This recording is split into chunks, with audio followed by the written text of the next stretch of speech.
Welcome, everybody, to Dead Talk Live. I'm your host, Viz, and I want to welcome all of our viewers. We get to share this experience together tonight. No special guests, just us. And I love the show where it's just us. Also love our guests as well. Hope everyone is having a great Friday. Everyone's looking forward to the weekend. Want to thank all of our viewers who are tuning in around the world. And if you have been monitoring social media, our social media, you saw that we finally got a release date for when we are premiering on Screenbox. That's right.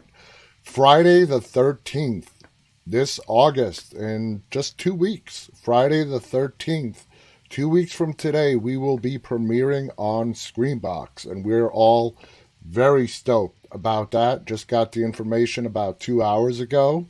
And I think that's really freaking cool to have Dead Talk Live premiering on Screenbox on Friday the 13th.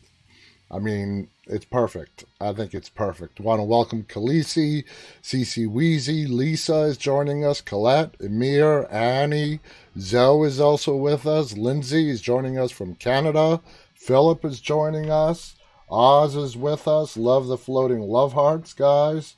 I hope everyone is doing well. We're just going to have a kickback, laid back show today. We're going to, towards the end, we're going to talk about some famous horror movie serial killers. God knows we have plenty of those. But before I get to that, I saw a movie yesterday, Synchronic. You guys must have heard of it. Great cast. It stars Falcon from the Marvel movies. And it's basically, they have it classified as a horror movie. I don't see it. It's not a horror movie. It's a great movie, but more of a thriller. You know, even there, that's kind of towing the line. But it is classified as a horror, thriller, sci-fi. It's a mixed bag. But anyway, the plot is basically about this designer drug called Synchronic, and it's basically a time travel pill. And it follows two paramedics as working in New Orleans, going around chasing, people who are ODing on this drug and dying in really strange ways. I'm not going to spoil the storyline for you guys, but it is available for streaming. I watched it purchased on Vudu. Let me see if I can just find out real quick if it's actually streaming for free anywhere for you guys. But it's really, really good. And there's some awesome twists and turns. Let's see. Let's see if we can find it. If it's actually available for streaming for free anywhere. This thing is frozen. Here we go. Synchronic. Technically, it's listed as coming out in 2019, but I don't think it was officially released until last year. And it's available on Netflix. There you go. If you got Netflix, go ahead and watch it. Synchronic. It's not really a horror movie, not in my opinion, but it's a great thriller sci-fi movie. CC is asking what is the name again. It's Synchronic. Synchhronic. And that's the name of the drug. Zoe saw it and loved it. Yeah, it was really great. I was surprised. I didn't have really high expectations starting it, but halfway through, man, I was totally into it and loved the ending. It's a time travel movie. That's not spoiling anything, and it's about a time travel pill, alternate dimensions, if you want to think of it that way. But check it out. Check it out. So I hope you've been enjoying the guests that we've been having on. More guests coming on next week. We're working on some more announcements, trying to secure more guests as well, as always. So keep an eye on our website. As soon as we get them confirmed, they'll be listed there if you want to see who's coming up. So next week, let's see, Tuesday or Monday, Monday, we have Brett Donahue. Brett Donahue played, he was the co star in that really funny horror movie, Slacks. How many of you guys have seen Slacks about the possessed genes? It's hysterical. It's a great comedy horror movie, and those are really hard to come by these days. They're either really a hit or a miss, and Slacks is a big hit. They definitely nailed it. And Brett Donahue, who's the co star of the movie, is going to be with us on Monday, August 2nd. Really looking forward to talking to Brett as we break down Slacks. So make sure to tune in for that. Lisa says, "OMG, I laughed through Slacks. It was brilliantly done. It's a great mix of horror and comedy put together. I mean, it was awesome." Let's see. Khaleesi says, "Love Ty last night." Yeah, Ty Olson, our guest from last night. Man, we took that right up to an hour. I don't like to let my interviews go beyond an hour. It's a little too much for the guest, and it's also too much for me. So I have a hard cutoff time of 1 hour.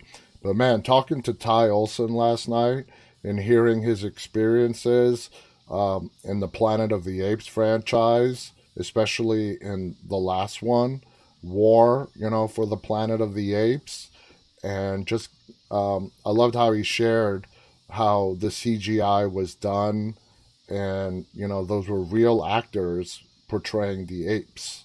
They had to wear this, basically the way he described it, a gray suit that had dots everywhere that mimicked their movement, and that's where they layered over the CGI effect of the apes, and that was awesome. That was awesome. Lindsay also loved it, as did Colette. Yeah, I hope you guys have been enjoying all the interviews, and I know we've been having a lot of people come on the show. I think that's awesome. I love hearing every guest's experience in whatever movies they've starred in, and I hope you guys are enjoying them as well. So let's get to some news. Not really that much going on, but let's see what we do have for you. So here's the synchronic information, and you can see right here it's streaming for free. Well, not for free, if you're a Netflix subscriber, and also on Hoopla. And then, of course, it's available to rent or buy on all the major other streaming outlets. So, American Horror Stories Episode 4 is out, The Naughty List. This headline says, "Looks so familiar."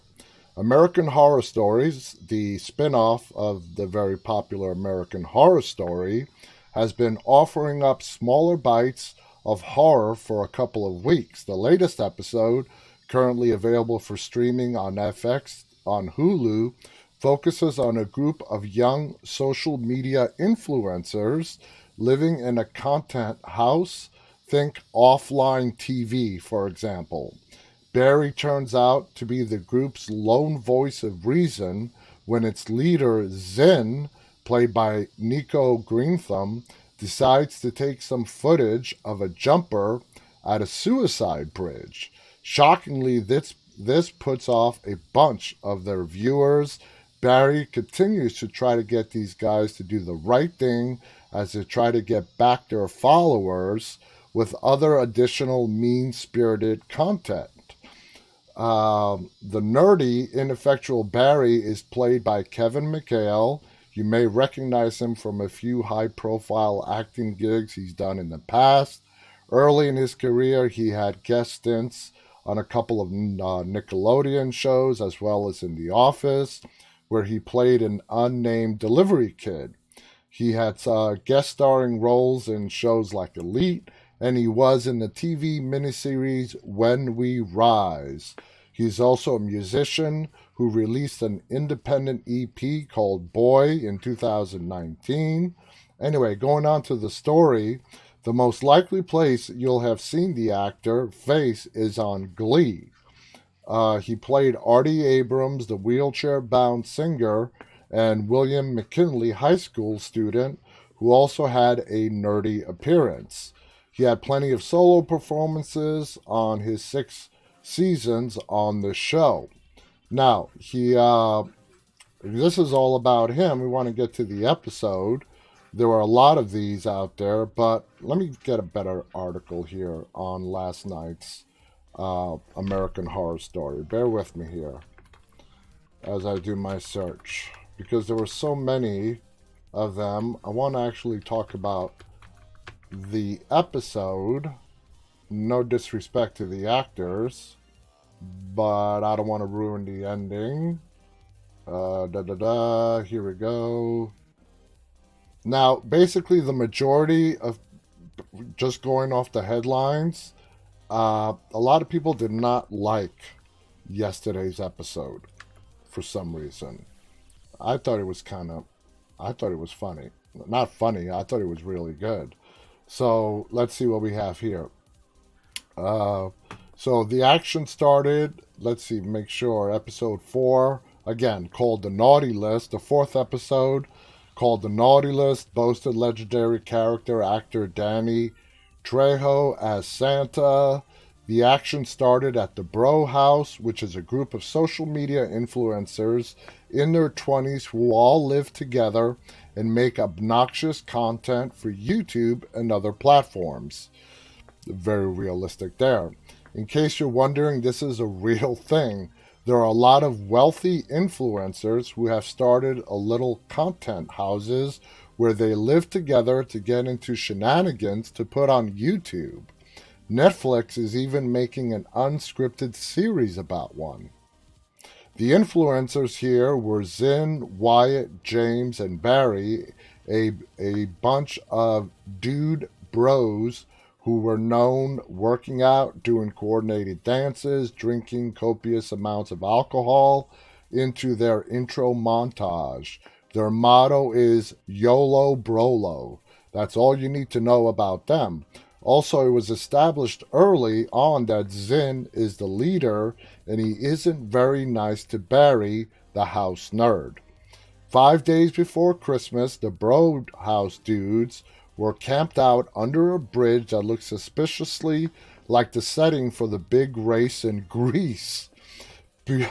But they call it the Suicide Bridge, and the dude bros were there waiting for a jumper, which is disgusting but not surprising. A man showed up in a suit and tie and stood at the railing, and Barry wondered if they should call the police because it's wrong not to do something. But Zin insisted they were going to film it, and they did. And that is just a real sad commentary on today's society. They jumped around screaming "Bro House" while the camera rolled and the guy jumped. Barry kept insisting they couldn't post the video, but he got peer pressured into running over to film the body. Later at the Bro House Christmas party, they debuted the video live, and predictably everyone was horrified and started leaving the party. Online, their follower count plummeted. Good. Zin was shocked people didn't like it, which is both surprising and unsurprising. Should have listened to Barry, dude bros. It wasn't too late to listen to Barry, as he insisted they should do something like film an apology video because the dead man's family is holding a press conference later in the day. Wyatt ironically called the family attention whores, as Zin suggested that instead they become homosexuals. Yeah, that's it, homosexuals, to keep their fans. Apparently girls really like it if straight guys do gay stuff, quote unquote. Wyatt and James were on board as soon as their sponsorship company showed up to start taking back their stuff. After putting up some homosexual videos that were completely unsuccessful, Barry suggested they get back to basics and just be funny. So they crashed a Santa display at the mall, harassing the elf workers and declaring to all the children that Santa isn't real. Santa then knocked Zin down and growled an ominous, "You'll get what you deserve." Yeah, you screwed with the wrong Santa, fellas. That night, which happened to be Christmas Eve, their new video of them being jerks to Santa and elves and children was losing them even more. Sorry, I couldn't. Shut up, Siri. It was losing them even more followers, and Barry laid into the rest of them about how terrible their content is. But that became the least of their problems when an LAPD detective, Gibbs, called to ask them for a copy of their Santa video because it turned out the mall Santa was actually a killer Santa. He murdered the man who was supposed to be the mall Santa, and now he was on the loose. Then, in a marvelous sequence where you might have found yourself rooting for the bad guy, Santa showed up at the Bro house and set up cameras to stream their deaths as he murdered them. It was such a good concept that we'll just suspend our disbelief at how Santa was able to rig all that up. First up was Wyatt. He went to the garage for a beer, and Santa filmed himself twist Wyatt's head right clean off his neck.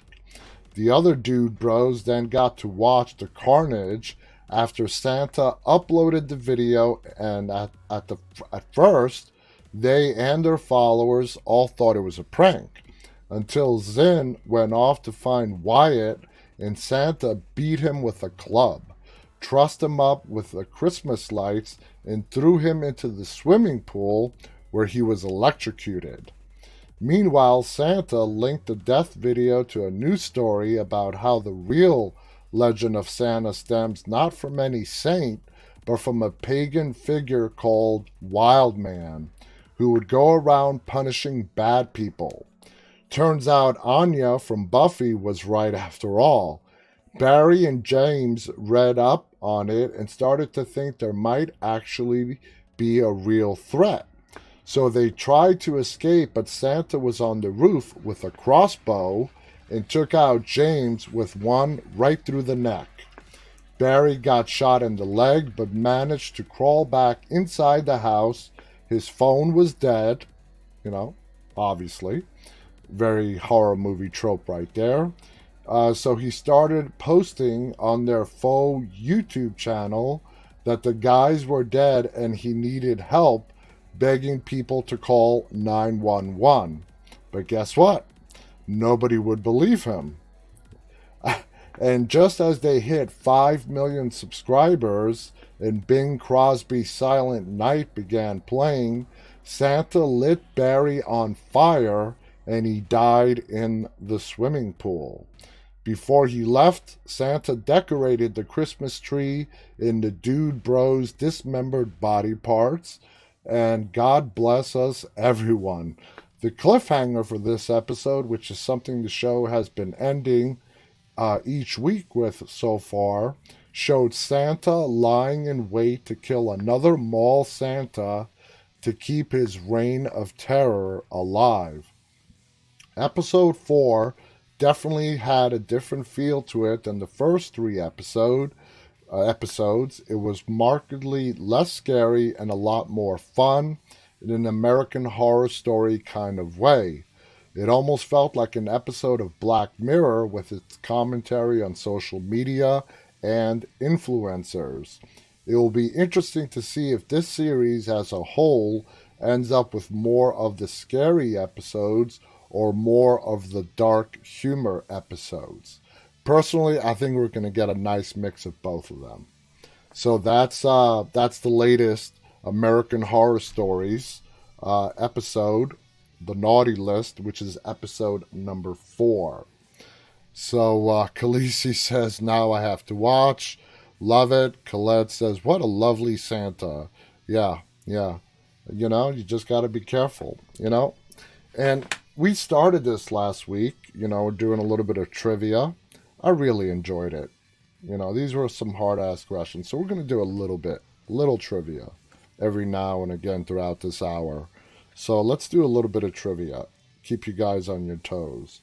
And you know what? Let's go with the gore factor. All right, a gore question. Which characters die of time dilation in the Cube 2 Hypercube, year 2003? That's a hard one.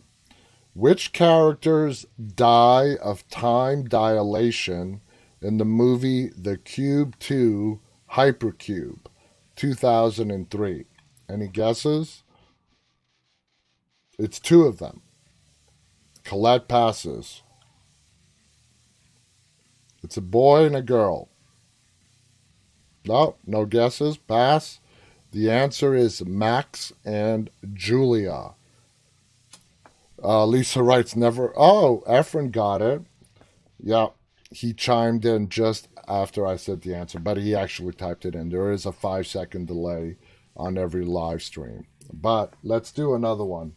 Let's go with Paranormal. Okay, this is from The Sixth Sense. A very popular movie, Bruce Willis, 1999. In The Sixth Sense, what actor uttered the famous line, "I see dead people"? So it's the kid, obviously. I'm sure all of you have seen it. But what was the character's name? What was the actor's name who played the kid? I don't think Oh, Efrain, damn. Are you Googling this stuff, man? I find it very hard to believe that you remembered that name. Lisa also got it as well. A lot of you got it. Colette writes, "Oh my God," on the tip of my tongue. Let's do another one. Since we're having a horror comedy guest on Monday, let's do a horror comedy question. All right. Who does Tree suggest the government use as a test subject for a time loop in the movie Happy Death Day to You, 2019? Who does Tree suggest the government use as a test subject for a time loop in Happy Death Day to You? Come on, how many? I'm sure a lot of you guys have seen the movie. Come on. Who does Tree suggest the government use as a test subject in the time loop in Happy Death Day to You? Efrain doesn't know that one. Oh my God. That's weird. You know the hard ones, but you didn't know the easy ones. Well, you have to have seen the movie. Oh, nobody's seen it. That is a surprise. The answer is Danielle. That's funny. The one I thought nobody would get, all of you got. And the one that I thought was easy, nobody figured it out. All right, let's go on to the next story. Let's see what else we have. How to watch Old. Here's where you can see M. Night Shyamalan's twisty new horror movie right now. Now, who was it, I believe, saw this movie and said it was weird but interesting? I have not yet seen it. Can't get enough of those old memes? Here's where you can watch the movie. If there's one thing we all know about M. Night Shyamalan's movies by now, is that you want to see them before all the best twists and turns get revealed. And his latest meme-inspiring body horror, which is simply called Old, looks like it's about as full of mystery, twists, and surprises as he's ever been.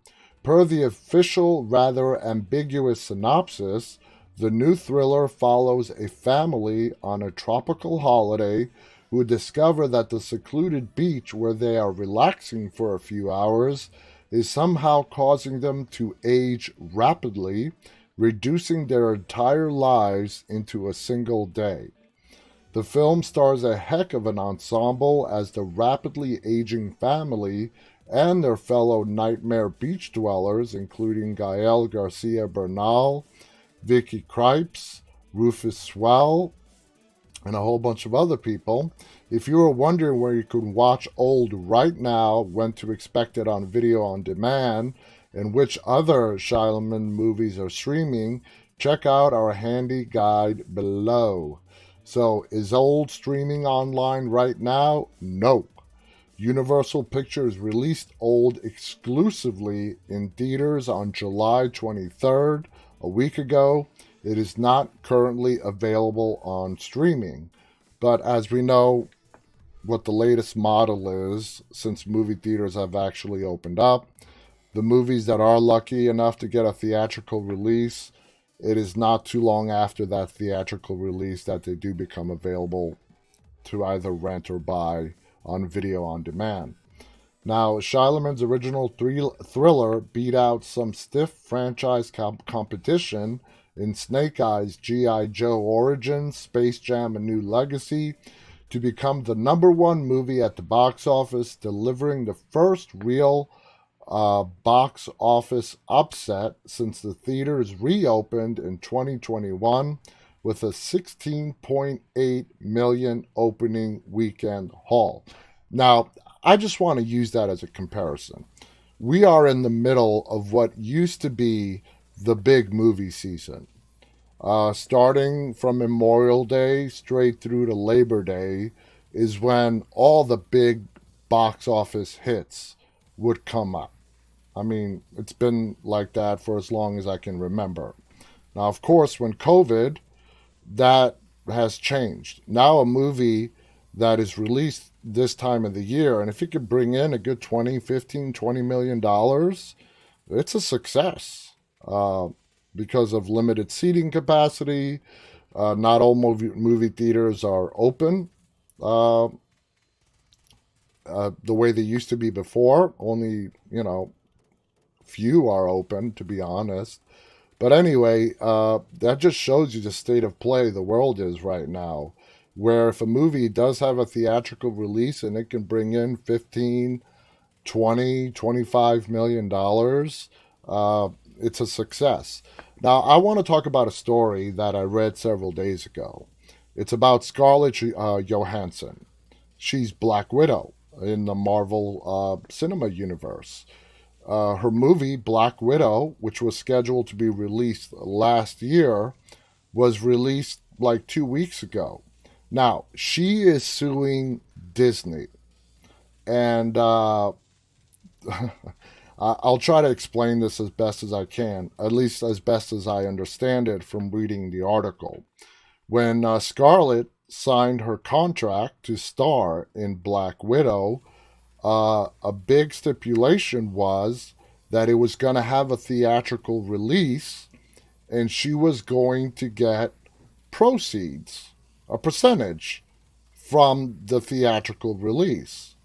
And I'm assuming when they filmed it, this movie was also scheduled to be released last year and was pushed back a whole year. So I'm 100% positive she filmed, signed the contract well before COVID was around. So anyway, that's the deal she signed, that the movie was going to have a theatrical release and she was going to get a percentage of the proceeds, more than likely on top of a guaranteed salary. Okay? So anyway, the movie did not get released last year. Every movie theater was pretty much closed for the majority of 2020. Several weeks ago, what Disney did is they did a simultaneous release to theaters and Disney Plus. Okay? Now, if you're a Disney Plus member, just a regular Disney Plus member, did not mean that you had access to watch Black Widow. No, no, no, no. You actually have to be a Disney Plus, I think they call it Premier member, which is an additional $30 to watch Black Widow. So they released it in theaters and Disney Plus simultaneously. Now, I completely understand why Scarlett Johansson is upset. Because, she signed a deal, she was going to get her guaranteed money, and she was going to get proceeds from the box office.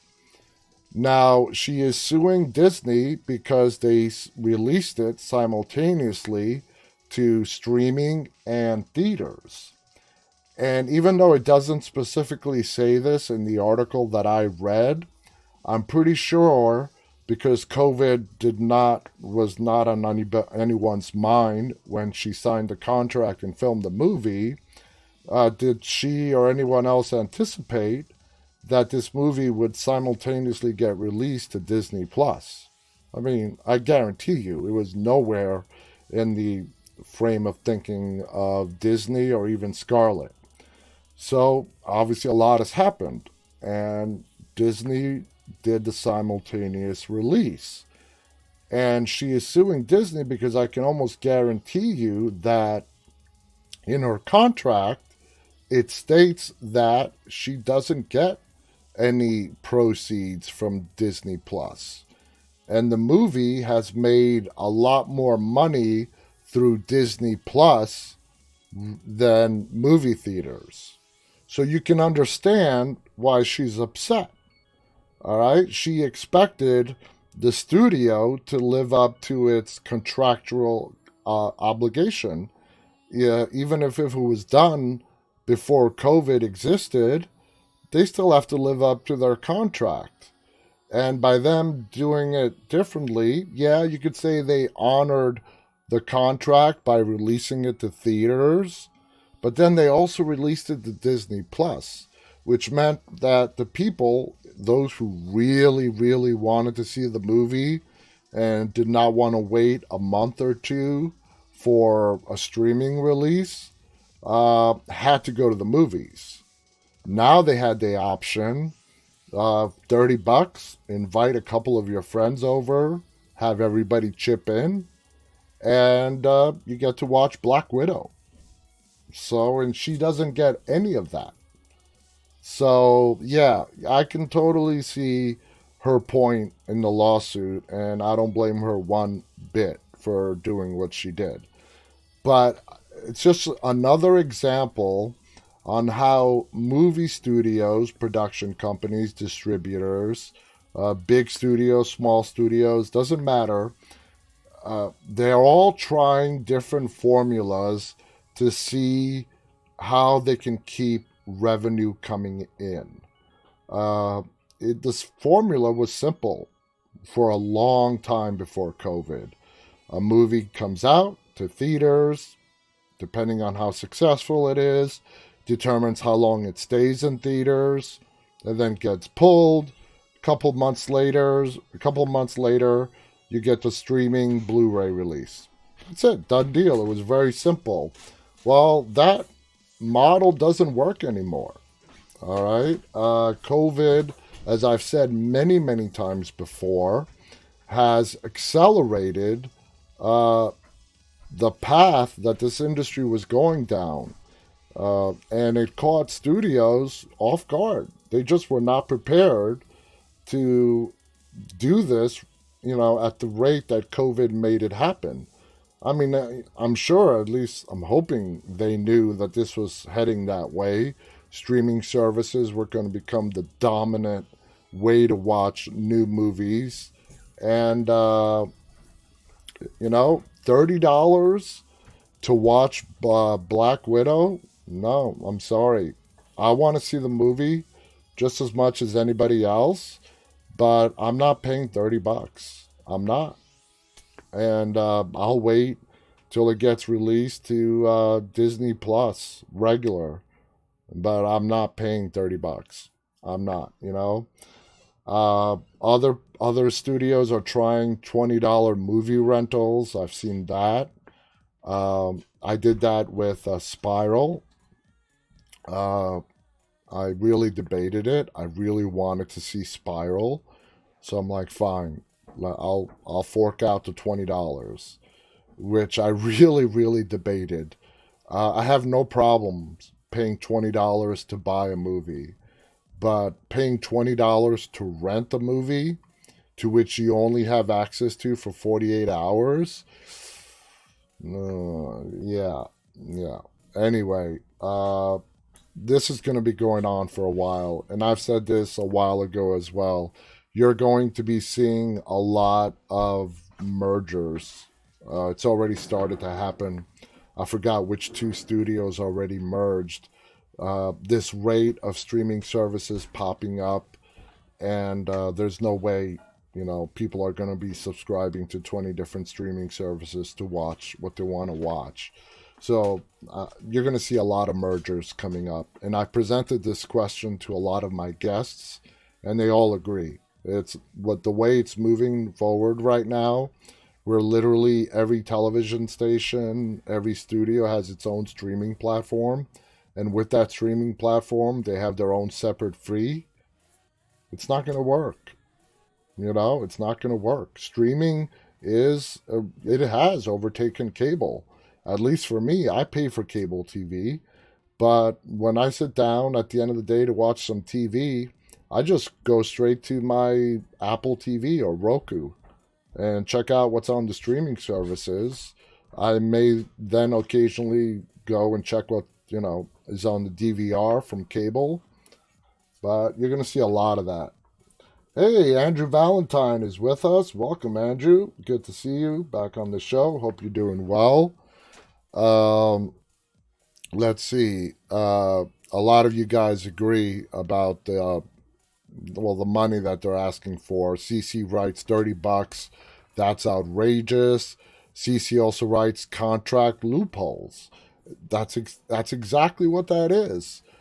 Because it's not stated in Scarlett Johansson's contract that they cannot do a simultaneous release to Disney Plus and theaters, they think that they can do it. Now, ultimately, it's going to be, I think this is like all these types of lawsuits. It can drag out for years. It can go to trial, but more than likely there's going to be a settlement. And Disney's going to end up paying up anyways. But to get to the main point, Marvel and Black Widow, now this is a franchise going back to the 2000s, the mid-2000s, that has brought in billions and billions of dollars. With the Avenger movies, Iron Man, Captain America, all of them. Black Widow, I believe in the first week, just brought in $300 million. And yeah, that is, in today's world, that was a huge success. But compared to what that movie would have made if it came out 2 years ago, before COVID hit, it's a huge disappointment. It really is a huge disappointment. So, but you got to go with what's in today's world. So $300+ million is as good as it's going to get for right now. And it ranked number one. So anyway, let's do another question. Keeping an eye at the time as well. Let's go to monster movies. Which Viking vampire reluctantly served in Dracula's army in the animated series Castlevania from 2017 to the current? I have no idea. Which Viking vampire reluctantly served in Dracula's army in the animated series Castlevania? Any ideas? Any guesses out there? Don't have a clue who this is. Hey, Efrain got it. Surprise. Marie, who's moderating, loves to come up with these outrageous guesses. Those of you who've been watching this show, you know Marie, who moderates on Instagram. I've known Marie for 30 years now. And she does not watch horror. She's not a horror fan. And she is a beloved moderator, though. Everyone on Instagram knows Marie. But she throws up these random-ass guesses. And they're hysterical. You know what her guess was for this one? Herman. How the hell did you come up with Herman? Whatever. Let's go to the next. Let's do another question. Let's go psychological. All right. And Marie, you are banned from guessing. You're banned. All right. What is the name of the hotel that the Torrance family are Oh, this is an easy one. What is the name of the hotel the Torrance family are caretakers to in The Shining? Come on. First one. This is an easy one. The Overlook. Ah, Khaleesi. Khaleesi, I'm so glad you beat Efrain. She got you. She got you. Khaleesi to the rescue. Ha. Andrew is laughing at the Herman. I'm like, really, Herman? But she loves to play along. You got to give her props for that. She has no idea anything horror related. But Marie, I got to give you credit for your spirit. She loves to guess. Let's do another question. Let's go back to slasher. All right. What must Harper Curtis do to continue to be able to travel through time in The Shining Girls 2013? What must Harper Curtis do to continue to be able to travel through time in the movie The Shining Girls from 2013? Anybody? These are really hard. Efrain has not seen that one, so the floor is open. No guesses? All right. She needs to kill girls who have great potential. All right. That's an odd one right there. Let's go back to gore and disturbing. Which character is not a protege of Jigsaw in the Saw series? Amanda Young, Mark Hoffman, Logan Nielsen, or Peter Strom? Who is not a Jigsaw disciple? Amanda, Mark, Logan, or Peter? Zoe says Logan. Let's see. No. It was Peter, Khaleesi, Colette and Lisa. Lisa nailed it first. Lisa, then Colette, then Khaleesi came in afterwards. Efrain, man, that's disappointing. How can you get a Saw franchise question wrong? Dude, you get one of those wrong again, I'm barring you from the horror club. I'm taking away your horror fan privileges if you screw up another easy question like that. So you're on notice. You're on probation. All right, let's do paranormal.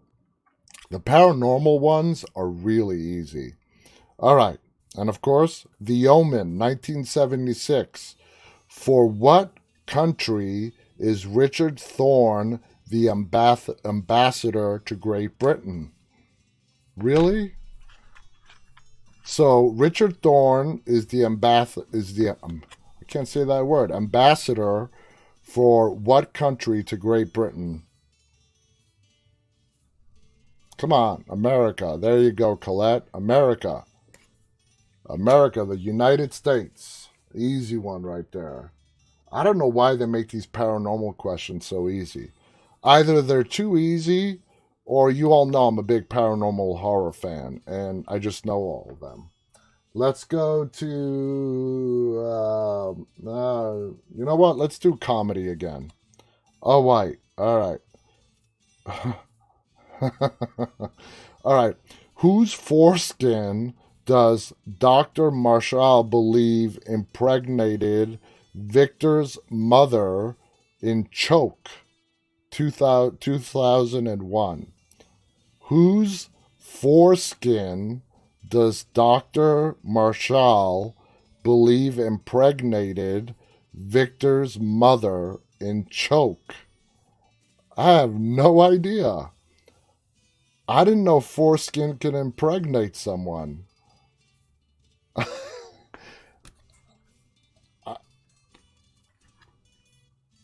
I'm speechless. Any ideas?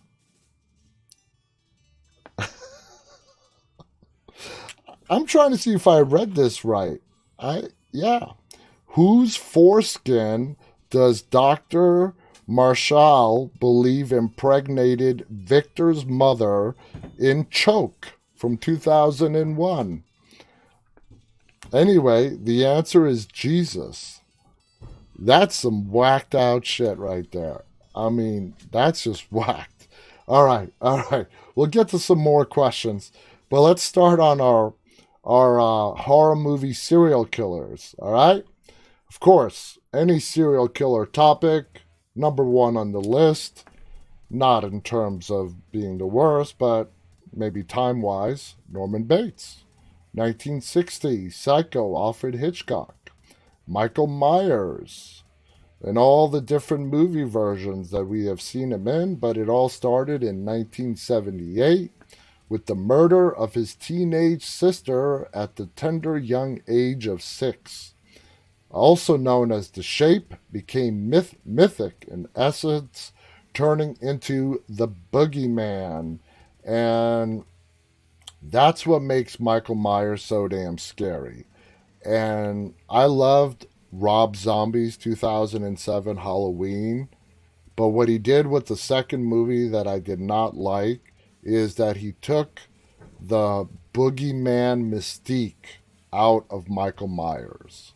So that's why I really am not a big fan of Rob Zombie's Halloween 2. Next is Henry, Portrait of a Serial Killer, 1986. Gritty story based on the real life of a real world serial killer. Henry's choice of victims doesn't focus on any particular demographic, making it very hard to track his murders. He is a drifter who never settles down in one location, which helps him evade capture.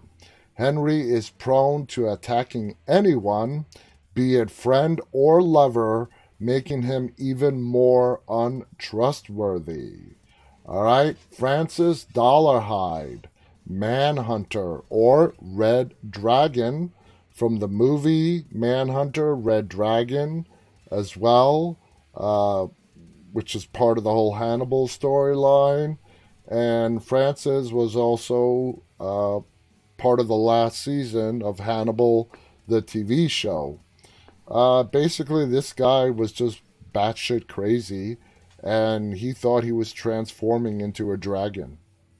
I mean, he was really batshit crazy. Next on the list, Charles Lee Ray, Child's Play, 1988, played by Brad Dourif, a would-be cult leader who was shot at a toy store. His choice of victims and actions resemble Ted Bundy. He's a possessive psychopath, treating his victims like property. Unlike many serial killers, he had accomplices to help him dump the bodies.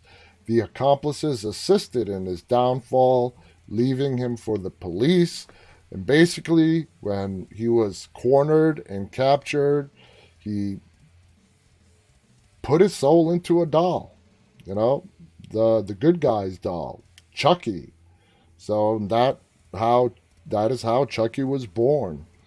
So I'm just reading over some of you guys' questions. And Colette, you know what? You're right. Jesus was Jewish, and how could its foreskin yeah, you know what? Let's just leave that behind. I think the more we talk about it, I think the bigger trouble I'm going to get into. All right, let's do another question. Let's go to gore and disgusting. It's another Saw question, so we know Efrain's not going to get this one right. So this Saw question is, what trap in the Saw series appears numerous times, has a timer, and is padlocked to the jaw of a victim? Now, I know exactly what they're talking about, but I never knew that each trap had a name. Khaleesi writes the bear trap, which it does resemble a bear trap, but let's see what the actual name is. Well, you were very close. Ah, there you go. Efrain actually got it right. It's a reverse bear trap. Okay? Instead of clamping down, it rips open. Tied around your jaw, and when the timer goes off, yeah, some nasty shit happens. Alright, let's go back to paranormal. In Poltergeist 1982, on what is the housing community Cuesta Verde built on? Man, these paranormal questions are too easy. What is the housing community in Poltergeist built on? There we go, Efrain, Indian burial ground. Just looking over some of the chats. Andrew did not like Rob Zombie's second movie as well. Yeah, he just took away the mystique of Michael Myers. You know, the whole thing that makes Michael Myers so scary is he's the shape. He's the boogeyman. He's there 1 minute, gone the next. Zoe knew the answer to that one. That was easy. Let's see. Let's go to Slasher. What alias does the cannibalistic Calhoun use in Ravenous, 1999? What alias does the cannibalistic Calhoun use in Ravenous from 1999? So, do you know what the alias is? Anyone know? No? This is a hard one. What alias does the cannibalistic Calhoun use in the movie Ravenous from the year 1999? Colette writes Eater. Marie, stop guessing. Landslide is not an alias. No, it's Colonel Ives. Colonel Ives. Landslide. What the fuck? Alright, let's do another comedy one. Alright. What does... oh god, I'm going to screw this up. What does Kawashima decide to try to murder instead of his infant child in Piercing from 2007? What does Kawashima decide to try to murder instead of his infant child in the movie Piercing from 2007? I'm going to take a guess and say a doll. Nope. Any guesses? Any? Come on. Instead of an infant? This is not the first thing that comes to my mind as a substitute, but... No, mom, no. His dog, no. A prostitute. A prostitute. Alright. Let's go psychological. What is the profession of Guy Woodhouse, the husband of Rosemary in Rosemary's Baby, 1968? What is the profession of Guy Woodhouse, who is Rosemary's husband, in Rosemary's Baby, 1968? What does he do for a living? Let's see, this is a good one. Salesman? Nope. Nope, not a salesman. I'm going to see if anyone can get this. Teacher? Nope. Efrain got it. Actor. Actor. Alright. I love these questions. I love testing you guys.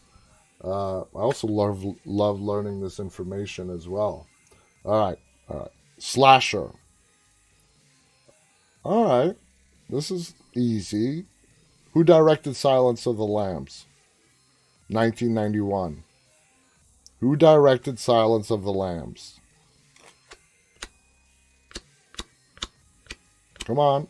Anybody? Marie? No guesses? Come on. Who? I'm gonna... Efrain and Khaleesi. Khaleesi says I went blank. Efrain got it. It's Jonathan Demme. Jonathan Demme.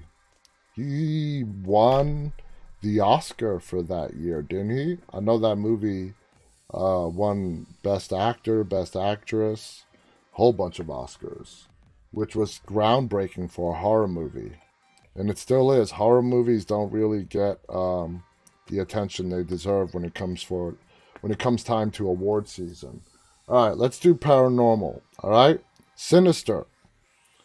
Speaking of Sinister, we are gonna have one of the stars from Sinister, Tate Ellington, is going to be joining us in around 2 weeks. So you're going to want to check that out. Tate has been in Sinister. He's been in The Endless. He's been in a lot of horror movies. He's going to be our guest. But anyway, this is a Sinister question, which is from the year 2012. The pagan god Bagul is also referred to by what other name from the movie Sinister? The pagan god Bagul is also referred to by what other name? This is a good one. Come on, anybody? Alright, you know what, dude?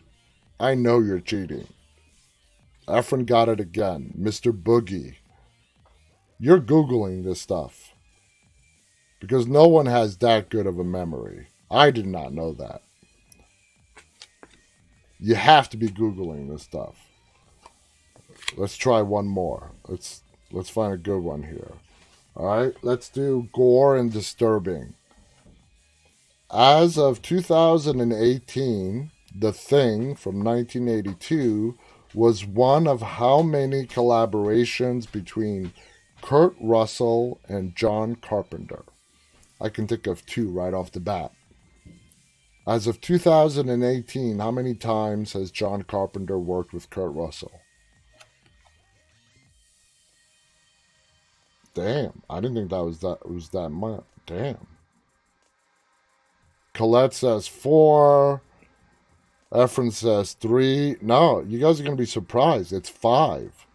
Elvis, Escape from New York, The Thing, Big Trouble in Little China, and Escape from LA.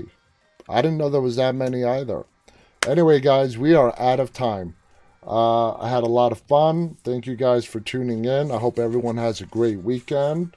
Tune in next week as we have more guests, more solo shows. We'll do some more trivia. Don't forget, our premiere date is Friday the 13th. August, Friday the 13th. Dead Talk Live is going to be on a television streaming network. That's right. We're going to be officially a television show on Friday, August 13th. So please, if you want to support us, subscribe to Screenbox and check us out on Screenbox. It can be found on all the major streaming platforms and mobile devices, and that would be great. So thank you guys for tuning in. I'll be back with you next week. Hope everyone has a safe weekend. And until then, stay walking. Good night and have a great weekend.